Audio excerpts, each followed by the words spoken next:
So I'm going to introduce Dinez.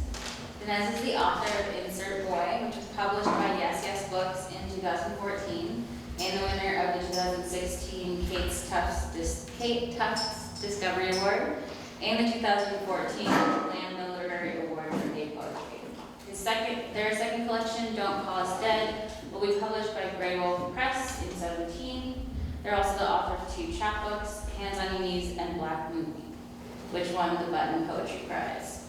Their work has been published and featured widely, including in Poetry Magazine, the Lloyd Poetry Journal, BuzzFeed, Blavity, and Plowshares. They are a 2014 Ruth Lily Dorothy Sargent Rosenberg Fellow, a Cave Canem and Bona alum, and a recipient of the McKnight Foundation Fellowship. A two-time individual World Poetry Slam finalist, placing second in 2014. They edit for the Offing and are a founding member of two collectives, Dark Noise, Sad Boy Supper Club. Smith was featured in American Academy of Poets Emerging Writers Series by National Book Award finalist Patricia Smith, and bridges the poetics of the stage to that of the page. Also, Dinez came today to a workshop at the Juvenile Detention Center on Mullen, which was awesome, and worked with the kids, and Dinez.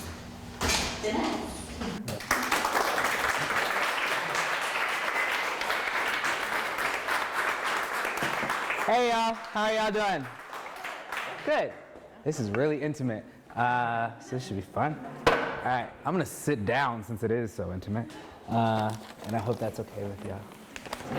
Sit quietly.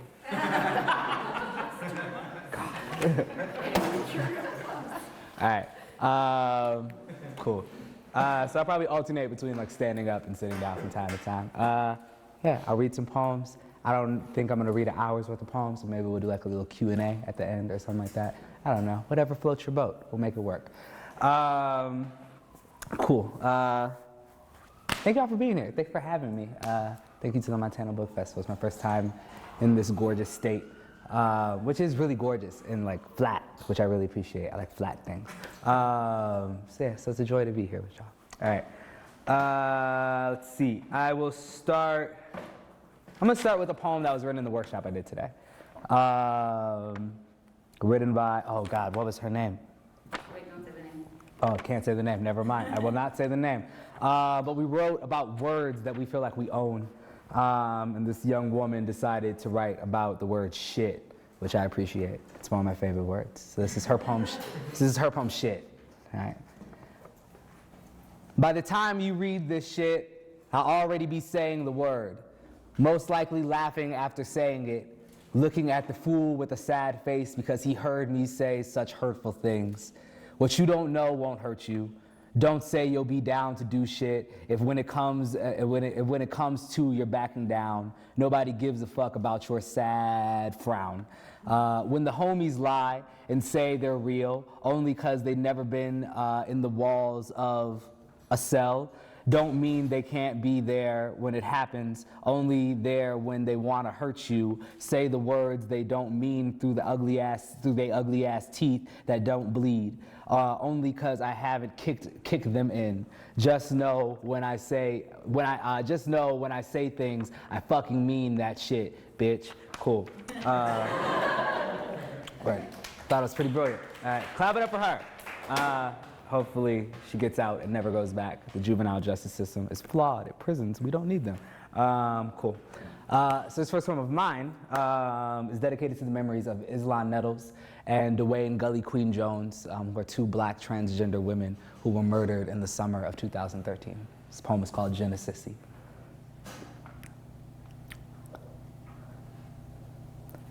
And on the 8th day, God said, "Let there be fears." And that's the story of the first snap, the hand's humble attempt at thunder, a small sky troubled by attitude. And on the 9th day, God said, "Bitch, work." And Adam learned to duck walk, dip, Pose, death drop, Eve became the fruit herself, stared the lion in the eye and dared the king to bite. And on the 10th day, God wore a blood-red sequin bodysuit, dropped it low, called it a sunset. And on the 11th day, God said, girl, come here. And the trees leaned in for gossip, the water went wild for the tea, the air tight with shade. And on the 12th day, Jesus wept. Sad so many of his sons would shame his sons for walking a daughter's stride, for the way his children would learn to hate the kids. And on the 13th day, God barely moved. He laid around heaven dreaming of glitter, pleased with the shine of it. Sad so many of his children would come home covered in it, the parades canceled due to a rain of fists or insults and bullets and rope. And on the 14th day, God just didn't know what to do with himself. 2, the Lord begat man. Man begat sin. Sin begat a new joy. A new joy begat hate. Hate begat Leviticus. Leviticus begat Sister Rosa. Sister Rosa begat that ugly rumor about Dwayne, but that ugly rumor begat the truth. But the truth begat the need to pray or run. The need to run begat the knees, and that's a kind of prayer too, but their knees begat his mouth splattered all over the him-colored dirt road. His mouth splattered all over the him-colored dirt road still begat a song. The song begat a hymn at the sweet boy's funeral. The sweet boy's funeral begat his aunt's still disgusted head shake. His aunt's still disgusted head shake begat the world that killed the not a boy child and stole her favorite dress of her cold, shimmering body, and that just can't come from God, right? 3, a hymn. I am on the battlefield for my Lord, for my Lord. I am on the battlefield for my Lord. And I promise him that I will serve until I die. I am on the battlefield for my Lord. 4, a not hymn for her.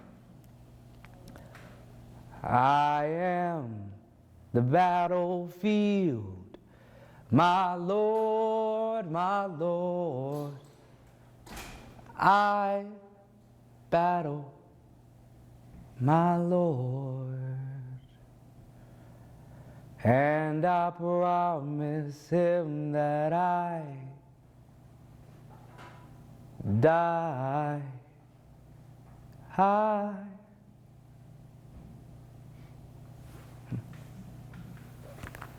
Cool. All right. So, 1 second while I figure out technology. All right. So the title of this poem, which one I want to do? Where are you at? Cool. All right. So the title of this next poem is "Ooh, You Look Like." Usually heard in the context of trying to receive services from a service industry employee when you make it to the front of the line and said employee is ringing you up and looks upon your face and sees a face not yours and so says, I know you, don't I? To which you say, maybe, you went to Central. To which she says, nah, but you know Shanice, but you don't know any Shanices particularly well, so you say, nah, but then her face lights up and fingers snap the way your mamas do when she has an epiphany, and she says, oh!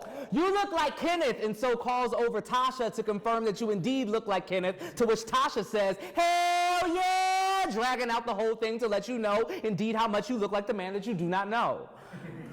And this whole moment you hate, not because of this small little ritual of looking like someone, but because the whole time you ask yourself just what the fuck does Kenneth look like? And so And so you take to the phone book to find Kenneth, but upon realizing that A, the phone book still exists, and B, that it's listed by last name, you take to the internet to look up every black man in the metropolitan area named Kenneth, Kenny, or Ken with only minimal breaks to watch a little bit of porn, but knowing that Photoshop is really user-friendly nowadays, you decide to find Kenneth. And over the course of 3 months of sleepless nights of waiting outside the homes and jobs of every black Kenneth in town, and 19 visits to prison for the 19 black Kenneths in prison, and tracking down 2 black Kenneths who ain't been home in a while, and laying 6 flowers on 6 graves with only minimal breaks to watch a little bit more porn, and only having one situation get kind of weird when Kenneth 47 caught you looking at more than his face in that restroom you followed him into, you conclude that motherfucker Kenneth looks nothing like you. Tasha be lying. Fucking Tasha. Fucking Tasha. All right. Cool. All right. This poem is about dogs. It's called Dogs! Exclamation point. It's numbered, but I don't write the numbers down, so if I fuck up the numbering, my job is not counting, so I do not. I make no regrets. All right, Dogs. 1. Scooby-Doo was trying to tell us something when every time the monster mask got snatched off, it was a greedy white dude. 2. In 97, a black comic gets on stage, says, "You ever notice how white dogs be like woof woof and black dogs be like ruff ruff motherfucker?" 3. The dog upstairs won't shut up, and I've thought of ending his noisy little life, but I have to remember he matters, and if I did, the brown girl upstairs would cry forever. 4. Dog. Noun, a man's best friend. C, fetch, roll over, K9, good boy, put down. Example, my dog died. I did it with my own hands. Dog. Noun, a man's best friend. C, blunt rolled already, handshake, my nigga put me on. Example, my dog died. He did it with his own hands. 5. Dogs in this house eat the same thing we do. We eat greens, he eat greens. Fried bologna, chitlins, neck bones, leftovers. He died from the sugar, the gout, or whatever came for Big Mama came back for the dog. 6, everybody loves Lassie, but what about Sounder? 7, possible rite of passage number 37, graduated from outrunning the block's dogs to outrunning the block's police. 8, I too have been called boy and expected to come. Kneel. 9, what Animorph did you want to be? Does anybody remember the Animorph books in here? Cool. All right, this is for y'all then. What Animorph did you want to be? I wanted to be the boy who turned into a bird, limp in a dog's wet mouth, holding me towards his owner, saying, I made this for you. 10, the dog upstairs needs to stop running his mouth, talking all that shit. I can hear him up there. Fool, don't think I understand. He don't know that I got a bark too, teeth too, thumbs, and a terrible child's mind. 11, something about the movie Air Bud felt, the talented, obedient beast, the roar of an eggshell-colored crowd. 11, dogs aren't racist, but they could be trained to be, as can the water, as can the trees, as can gravity, as can anything marked by a pale hand and turned blood gold, a bitter king's magic touch. 12, I'm the kind of werewolf that turns into a shih tzu. Rough, rough motherfucker, fear me. 14, while my grandma spoke on the clean blood of Jesus, I watched the hounds in the mud, horny for anything warm, and thought of something better to worship. 15, I stand in the dark bathroom in my tightest, shortest shorts, my Vaseline legs, the only things catching the light. I say, I'm a real bitch 3 times, clap my hands above my head. Nothing happens. When I walk back into the club, I put my hand on a man's chest and it's a paw. 16, the gay agenda made the TV show Cat Dog to offer your child's gender to their 7-headed God. 17, a dead dog is a hero, a dead lion is a hero, a cloned sheep is a miracle, a dead child is a tragedy depending on the color, the nation, the occupation or non-occupation of the parent. 17, rough, rough motherfucker, rough, rough motherfucker, rough, rough motherfucker, rough, rough mother, rough, rough, rough, rough, rough. 18, dog bred to smell the coke, dog bred to smell the bomb, dog bred to smell the runaway nigger hiding beneath the floorboards. 19, my man's dog won't leave the room when we fuck, won't let his lord out his sight, won't let his master disappear, won't let himself go hungry, won't let nothing happen to the one who brings the water, even if it means being owned, being a witness to his hunger, or maybe the damn thing is just dumb. 20, stay open, stay, look at me, stay open, teeth, bad, stay open, treat, treat, pant, wag, treat, good, stay, 21. I listen to DMX, smoking a blunt, doing about 90 and a 55. When the cop asked me if I know why he pulled me over, I say, I'm just trying to be me. 23. The dog upstairs won't shut up, but I can't hate him. He's up there alone all day, making noise, must be the only way. He knows he's not a ghost. All right. So 8 years ago today, my grandfather, who was like my father growing up, he passed away. There's a couple of poems in my first book that are about him, so I'm gonna read a few of those in his memory. Complicated man, but good dude. All right, so this poem's called All Spring, We'd Watch Grandpa Rub His Knee and Complain About Rain.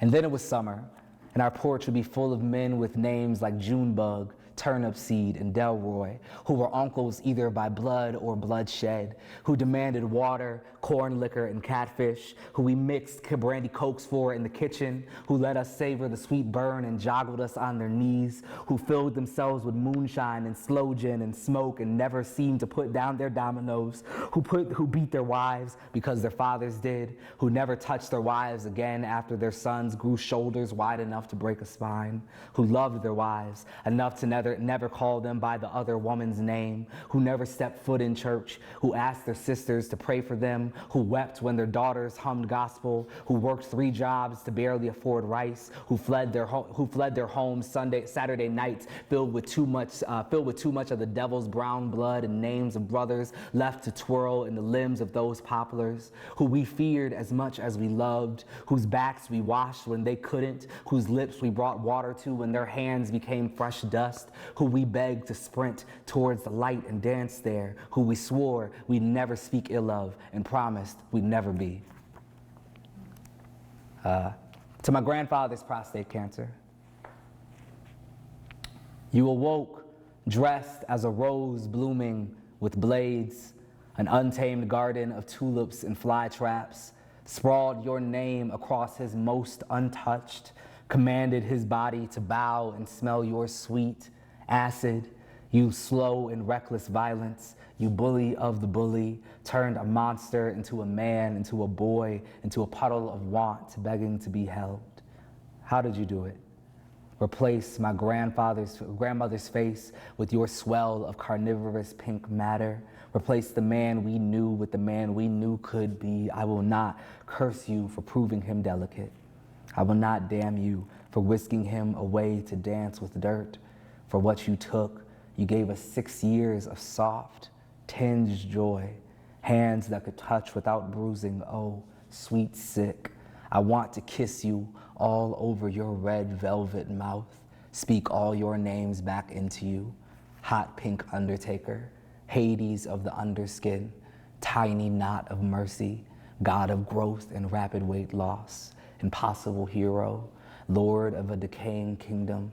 The first time I saw my grandfather hold his wife's hand, first time his open palm did not demand blood.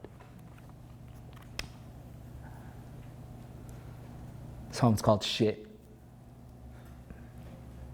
Shit, a puddle underneath what's left of you. You are half my size, a quarter your own.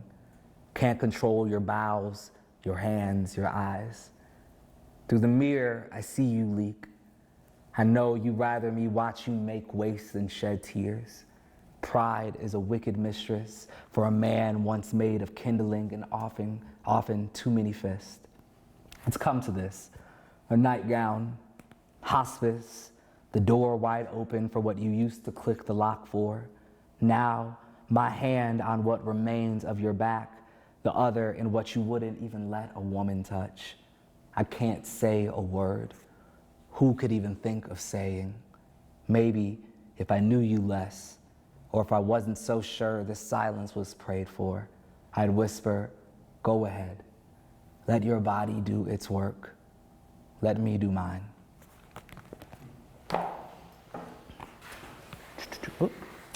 Thank you. Appreciate it.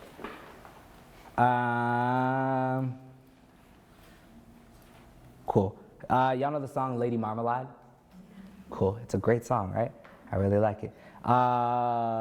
So in it, there's a lot of made-up French, which I very much appreciate. Thank you, Patti LaBelle. My favorite of which is Mocha Chocolata Yaya, which means absolutely nothing. But I tried to translate it. So these are possible translations for Mocha Chocolata Yaya. I am black and will keep you up all night, fuck yes. Or I am caffeinated and will strangle you, Or I am like chocolate and no air for sure. Or I will drown you in my brown, yes I will. Or I am sweet and bitter and suffocating indeed. Or I am overwhelmingly black and a lot of yes. Or I am black and endless, confirm me. Or I will overstuff you with my color and you will love it, yeah, yeah, yeah, yeah. Cool. That's that poem. All right. Oh, let's do this one. All right. This is okay. So I took a trip to Europe this summer, which was really fun, and then it allowed me to think about how I actually fucked up America is, because I was out of it. And I wrote this poem. So it's called "If They Ever Find a Lake on Mars, I'm Getting the Fuck Out."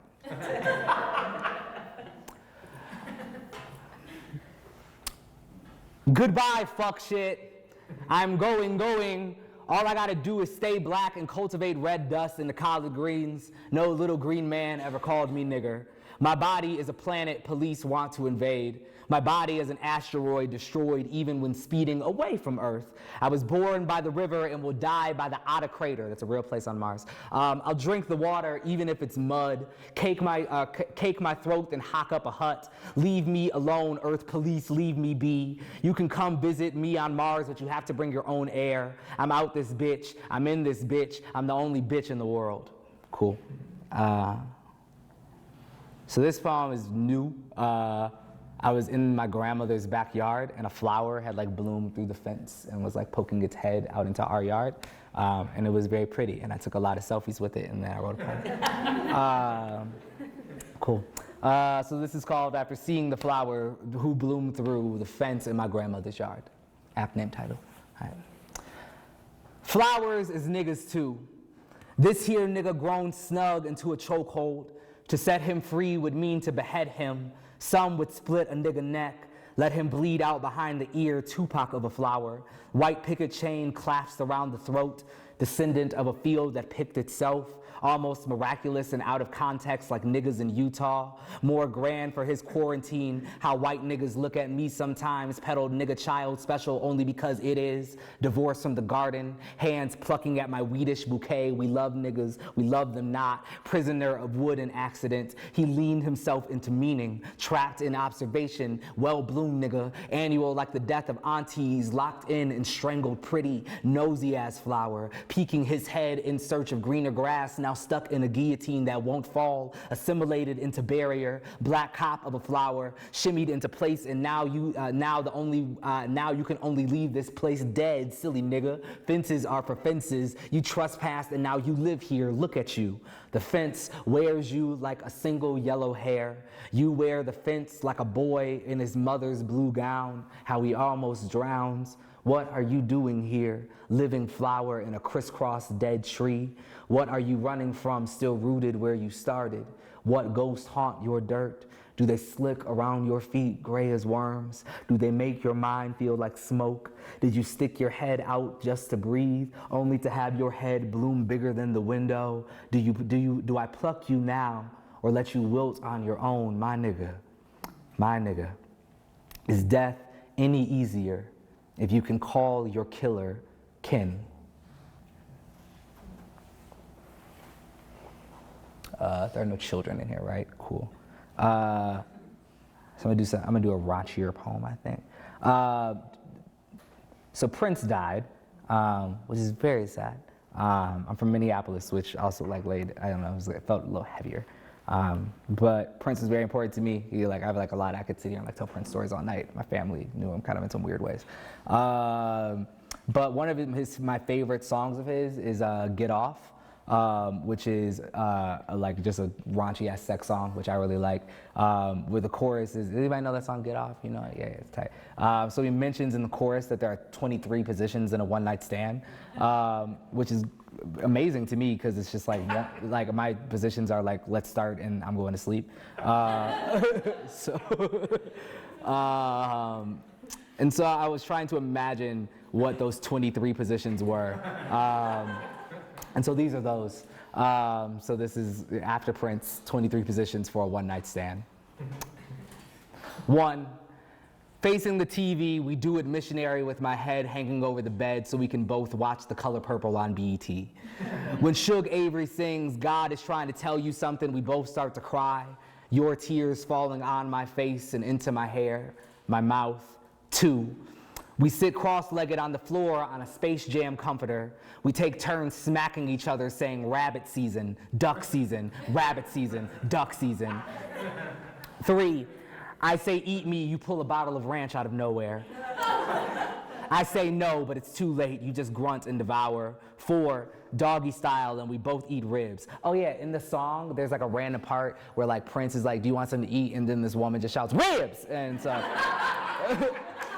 so there's ribs in this poem. All right, so 4, doggy style, we both eat ribs. 5, you take my last bone and I get mad, so I pull a rib out of your chest. It grows a woman around it. She makes us lick her boots. 6, I suck you with a lot of gusto and don't stop until it's too late and you're all gone. It takes me 3 hours to pass you. You kick the whole time. What the fuck number am I on? 7. I'll just end on 23. All right, cool. 7. I'm smoking a blunt and watching Love and Hip Hop LA while you suck on my toes. You make it all the way up to my knee before you even suggest a gag. 8. You put one of my legs on your shoulder and mount the other on the wall. You make car sounds and ride reckless. I make my eyes like a deer, my body the road. 10. 10. I sit on your face and I read you Sula. 11. We do the dirty Sanchez while talking about the racial politics of intimacy. 12, you make me a sandwich. You slice and slice and slice until I am thin and piled on top with tomatoes and butter lettuce. 13, reverse cowgirl, AKA somebody get that horse off that woman. We kill the horse. We ride as ghosts into the sunset. 14, you stand on one side of the room while I stand on the other. We run towards each other at full speed and become a singular sad man playing with himself. 16, you go into a phone booth and come out Superman. I go into a phone booth and come out a slightly smaller phone booth. You go into me. 17, you throw grapes at me while I dance around naked singing Purple Rain. That one was too easy. 9, how many more of these are left? 18, sure. I should write numbers on these poems. 18. You run out of grapes and start throwing whatever you can grab. The coffee table, my phone charger, rib tips, the dog, my copy of Sula, shade, a bird cage filled with the sadness only doves know. 20, this is a ludicrous line. How about up in the library on top of books, which can't be too loud? This is gonna still be 19 because there's way too many more numbers. The woman who grew from your rib, you forgot about her, didn't you? Well, she's picking greens in the corner. When she's done, she stuffs you full of collards the wrong way, stuffs me full of cornbread. Wait, 1, 2, 3, 4, 23, 22, 21, 22. This is actually 19. Tired, I lay on my side and lift one leg in the air. You drill and drill and drill. I watch New Girl and check my email. 20, doggy style again. This time, bring me extra ribs. 21, you finally finish and lay on top of me out of breath. Slowly, you turn into ribs. Slowly, the ribs turn into 11 better women.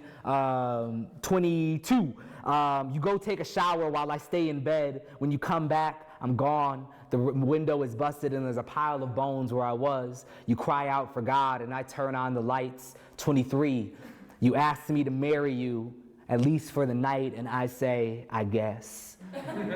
You slick your ring finger into me. I turn to gold. Cool. There we go.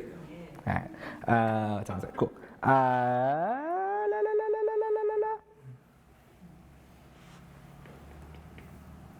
Is there anything else I want to read off here? No. Okay, cool. Do y'all remember music videos? What? Do y'all remember music videos? There was this thing that existed back in the 90s, yeah. Way back in the day. They don't happen anymore.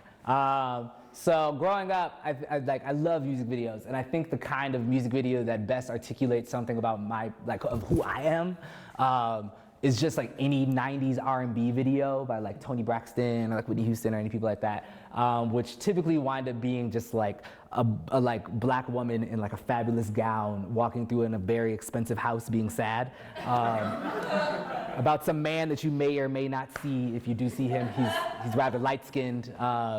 And I most identify with that. I think if I was to like transfigure into something else, I would just become a music video. I see myself in there. It makes me feel seen. And so I wrote a poem about that. So this is Self-Portrait as a 90s R&B video.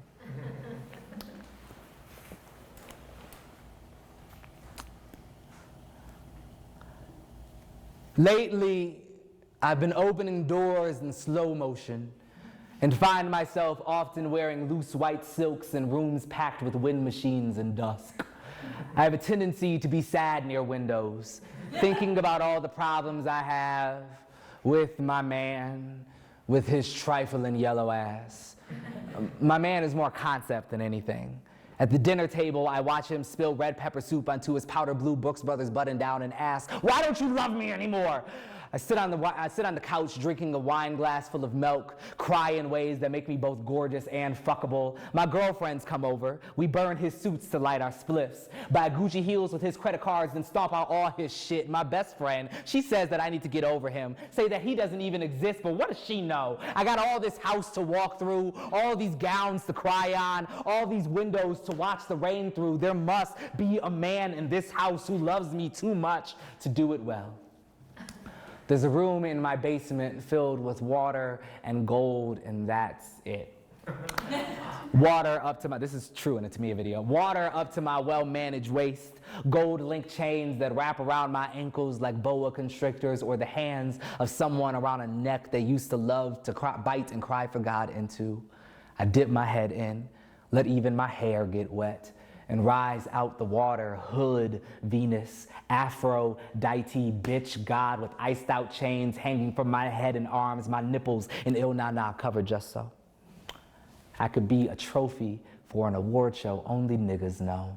Every rapper's favorite ex, 1996 given a body and he doesn't want this. I walk into my foyer because I have a foyer and say, "Who is she, motherfucker?" Swear the hydrangeas flinch. My man's so fake he don't exist. My girl was right. Those suits we burned were mine. My man's all in my head and it's a bad head. Tomorrow, after I run and spend some time studying the mirror's wisdom, I'll burn this motherfucker down. Like Left Eye would. Like any good wife. Whatever survives the blaze will be my kingdom. I hope I make it. Cool. All right, like 3 or 4 more poems?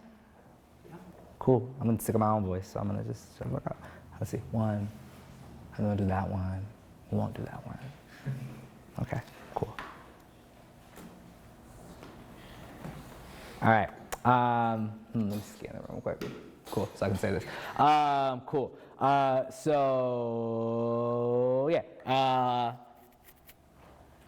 I get really disturbed by like when y'all are all, I can say this in front of y'all. I get really disturbed when I see white people with dreadlocks.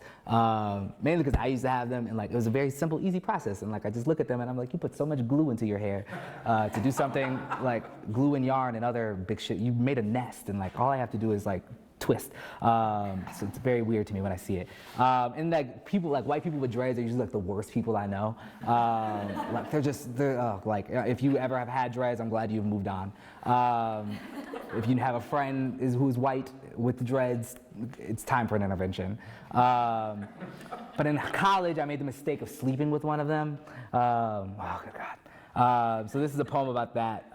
It has an epigraph, or an invisible epigraph, since it's not in the book, from Audre Lorde, that famous quote, "The master's tools will never dismantle the master's house." Excuse me. I was trying to hold that in for like 5 poems, so I'm glad it like finally came out. Cool. And that's like the third reading in the row where I burped out loud. No. I need to go to the doctor about that. All right. So this poem is called Dancing in Bed with White Men with Dreads. Oh shit. All right. Okay. All right. Poem. Dancing in Bed with White Men with Dreads. Audrey, the master's tools brought my house down. I begged him with my own hands. I've been floorboards, wingnuts, and slow blues at his pale, hard feet, his full moon flesh, my new moon flesh, his braided, glued, yarned, unwashed attack against our tentacled blaze is pulled sugar in my mouth. Lord, he doesn't know how long it takes to look the mirror in the eye, love what the world won't. Lord, forgive me for not grabbing the shears the night I let him stay in my bed after he said race wasn't real. Lord, there are brown boys I never called back, plump, sun-descended men, but none of them made me fail as joyous. None of them so undid my spine's subtle tension, Lord. We just didn't relate past our hued past, and isn't that what uppity people say? Is the new spelling of my name T-O-M? I want to tell you about the president. I don't want to tell you about being 4 and playing with white Barbies, about the frat parties in Wisconsin, those fake black bodies made disco ball, about rent, and the men who paid it for a while, their wrinkling, ghosting bodies, about Chicago and how she bleed, about Brooklyn and who live there now, and still, sweet Lord, his hair. What is your word? He's in my bed, dreads splayed, taking up too much space, Audrey. Gravity is pulling me everywhere. I sit on the edge. If I fall, I'm not sure where I'll go.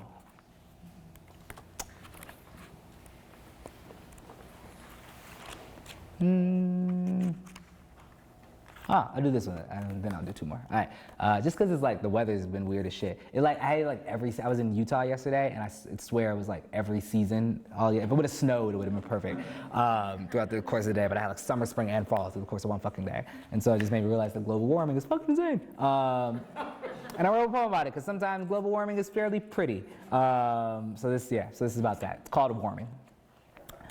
I wish I could dam the smog and smoke melting the sky away. But it's March, and I was actually sweating at work.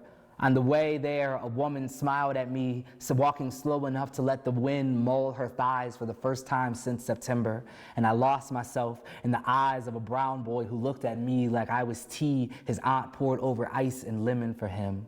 Today should be laced in frost and snow up to our thighs. But instead, I'm in bed with a man I barely know, and it's too hot to move anymore. And I spoke on the phone with my woman, and the phone scorched my ear. Isn't this beautiful? Summer backed winter into the corner of the calendar. This whole city has gave itself to the god of sun and damp cotton. Somewhere, a white bear is floating away on a throne of ice, and that too is gorgeous in its own frightening way. All right. Cool. So 2 more poems and then I'll be done. All right. Maybe 3. I want to read the shit. What time is it? 2 more poems. All right. Cool. All right. So what do you need to know about this poem? One of the sections in it mentions Diamond Reynolds, who was the girlfriend of Philando Castile, who was a black man who was murdered by the police in Minneapolis this last summer for following instructions. I think that's all you need to know. Yeah. So this is called Principles after JFK. 1. Ask not what your country can do for you. Ask if your country is your country. Ask if your country belongs to your country folk. Ask if your country is addicted to blood. Ask if your country is addicted to forgetting. Ask if your country is an oil and power fiend. Ask if your country shakes at night, starving for bodies. If bodies mean your country get to keep on being your country in the same old ways. Ask if your country was built on stolen land and stolen breath. If democracy is a chain tight as skin around your neck. Ask if your comfort means elsewhere someone is burying a daughter. Ask if your comfort means round the corner a man is dead because a cop mistook his body for a gun. gun. Ask if your comfort means broke schools and food deserts on the other side of town. Ask if your new apartment used to belong to someone who couldn't afford to look like you. Ask yourself if all the things you are scared to admit are shovels slowly filling up a brown boy's throat. 2. All lives don't matter the same as all lives. Some lives matter only to themselves. Some lives matter only in they hood. Some lives matter of fact, and some lives up for debate. All lives matter to someone, but what about this life of mine? Honey-colored and black as it is, what my life mean to you? Am I talking to you? Do you wish me justice, or do you wish I would just shut up already? Vanish already. 3. Diamond Reynolds is a hero where no one should have to be a hero. Steady as she can be with the daughter in the back seat and Philando slowly becoming a memory right next to her. Gun still pointed at his body. Cop outside the window scared of a man he already turned into a myth. Thinks him zombie when he already imagined him ghost. Diamond be diamond strong in a world that treats our people like bad water. Diamond unbreakable, but why they test her like that? Why they send bullets through our bodies like they trying to see if we real or a bad dream? Why they nightmare us into beasts? Why they comfort the cop before the families? Why administrative leave? Why they look up the record before they check the pulse? Why they try to spin the story before they call the ambulance? Why they more worried about getting caught than they worried about the killing? Why they try and protect and serve themselves from us? Why they want us to apologize for being in the way of their bullets? What good are police? What is the American dream to a brown person except a dream of America leaving us alone? 4. I don't want America anymore. I want to be a citizen of something new.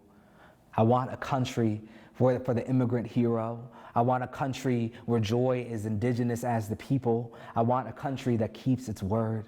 I want to not be scared to drink the water. I want a country that don't bomb other countries. I want a country that don't treat its people like a virus. I want a country not trying to free itself of me. I want a country that treats my mama right. I want a land where my sister can be free. I want a country that don't look at me and my man and think about where and how we should burn. I want a nation under a kinder God. I want justice the verb, not justice the dream. I want what was promised to me. I want 40 acres and a vote that matters. I want no more prisons and a mule. I want all lives to matter. I want to be over race, but race ain't over me. I want peace. I want equity. I want guns to be melted into a mosque, a church, a place for us to pray. And I want to stop praying for my country to be mine, for it to put the gun down, take the bomb back. 5. Hope is hard, but I have it. I look at my students' hands and imagine all that they will mother. O Christ, O name I was raised to pray to. O Allah, you sweet God of my father. O all you gods of the homies and gods of strangers, work together to build us into tools to build us any other world but this. Make us so that we may make us a world we could be grateful for, not grateful in spite of. Let us not be idle or stunned by fear. Let us not be so comfortable that we ignore another's grieving instead of ending what makes her grieve. Let us not be scared of the work because it's hard. Let's move the mountain because the mountain must be moved. Let us, O lords above us and lords within, let us be useful to our neighbors and tender their wounds. Let us be more bandage than blade unless the blade is needed. Let us be a sword against all that does not bring us closer to home. Let us be dangerous to all that fails us and bring us a world good to us. Good to us. All of us. All us. All us. Amen. Amen. All right. What time is it? 4:45? All right, cool. Yeah, one more poem. All right. Thank y'all so much. Y'all been great. All right, it's been fun. All right.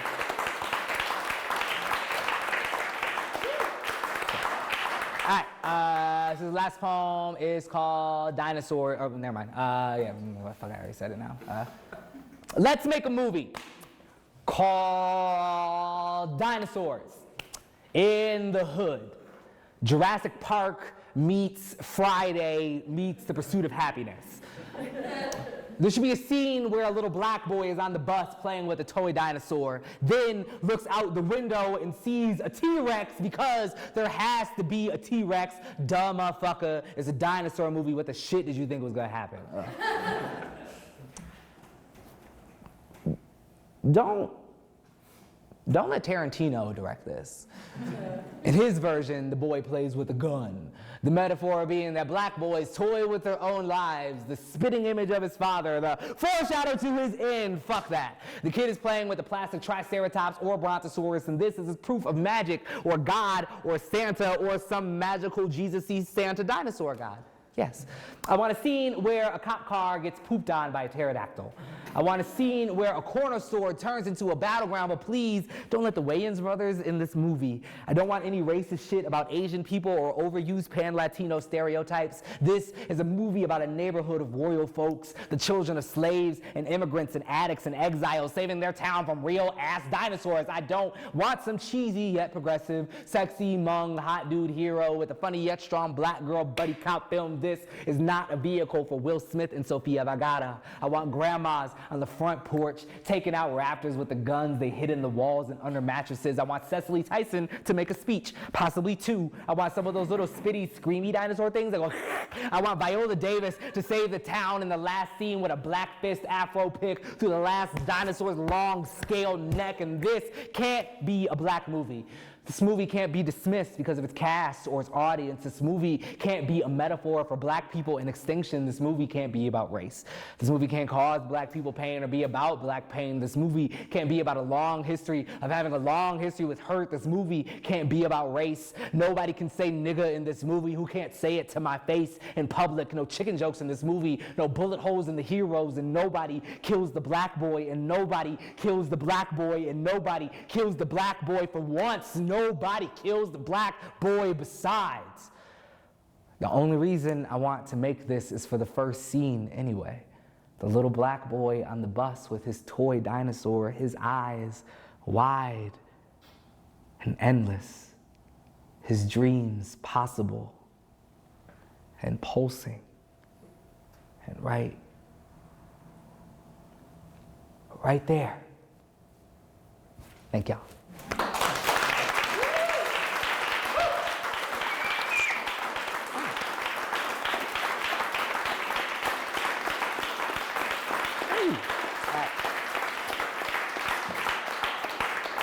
Cool. So we got a little time. If there's like a question or two, maybe three, we'll take those. And... What's up? What do you write on? What do you come up with your words on? Do you sit with a notebook, or do you think about? I mean, like what is your process? Do you have a process that stays the same? It depends on my life at the time. For a long time, I wrote on the computer all the time, and now I try to if I'm like trying to sneak something at work. For a long time, I wrote poems on the train going to and from home. It was like a 20-minute ride, and so I knew I could like pump out a short load of something in the 20 minutes that it took me to stand on the train in San Francisco and pump that out. But I've been trying to return to write by hand. I think there's something very ancient and just about trying to write out by hand, so I've been trying to do that more and more. Mm-hmm. Any other questions? You may be one of the most hopeful poets I've ever heard. Really? Oh. Maybe that's the poems I write today. It's like reality balanced with hope. Yeah. I don't know, I like hope. I tend to be a pretty optimistic person.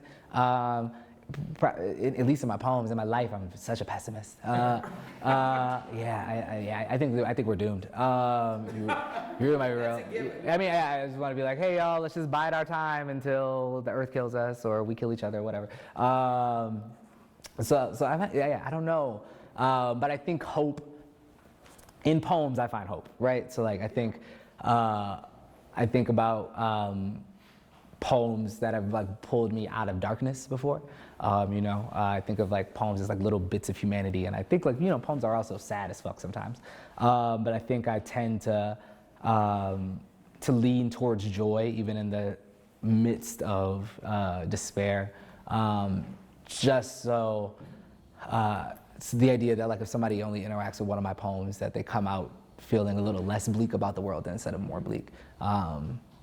So yeah, but I'm glad you caught it. I try to balance it without like feeling like overly cheesy, like everything is perfect, and it's like, no, this shit sucks, but we can fix it maybe. So yeah, I just try to, I think about poems like that. Like I think my job is like, I think of writers' jobs as like being the people that influence the actual change makers of this world. So I don't necessarily have the tools to like fix shit, but like if I can like provide a poem that is like energy or food or fuel towards somebody else who will do that greater work, then that's as important.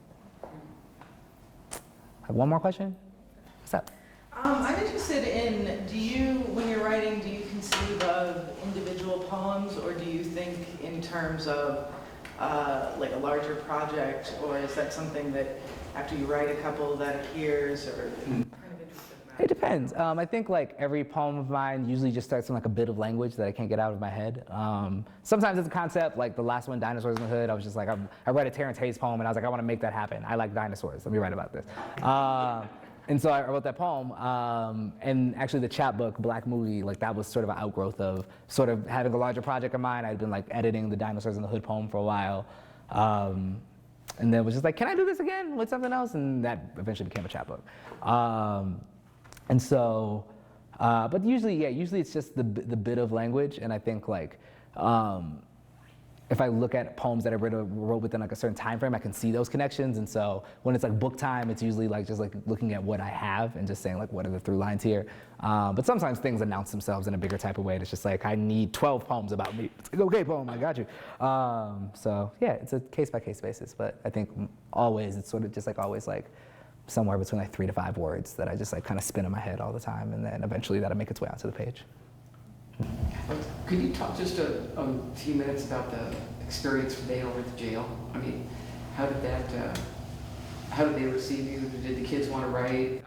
Yeah, I mean, it was pretty. I mean, I've worked in juvenile detention centers for a while, ever since I actually first started writing poetry, and so. I don't know, I will say it's weird because I walked in and they were all white. My experience is that like, and it makes me realize like something about how poverty operates in our country, and that there always will be people that are oppressed. Like every time I walked into the juvies I was working in, it was like mainly kids of color with a few like poor white children. And this one is just like, oh shit, there are nothing but white kids in here. Of course, we're in Montana. But,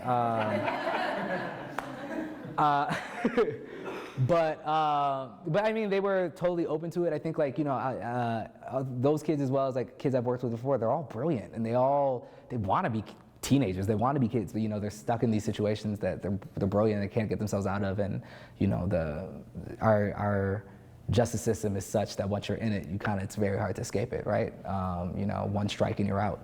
And so, I mean, they were open to it. We had a really great conversation. We had a lot of fun, and I think places like that always get a bad rep because we always try. Me and Sarah were talking about this earlier. Like we try to imagine prison or jail as like the place where like bad people go, or like juvenile detention centers, or like where the bad kids in training go. But they're just like good people in shitty situations, and so. Just geniuses. Some of the shit that they were writing, or just even things they were noticing in the poem, or the poem that we looked at, was genius. And so yeah. So I mean, it's weird. Like I don't know. It's always weird going into those spaces to like give them poetry, because it's like, let's do poems for 45 minutes, and you're still gonna be in jail. You're still gonna be in jail after this.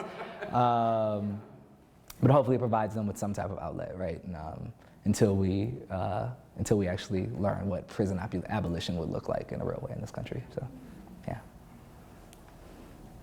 Cool. Thank y'all so much for coming through. Yeah.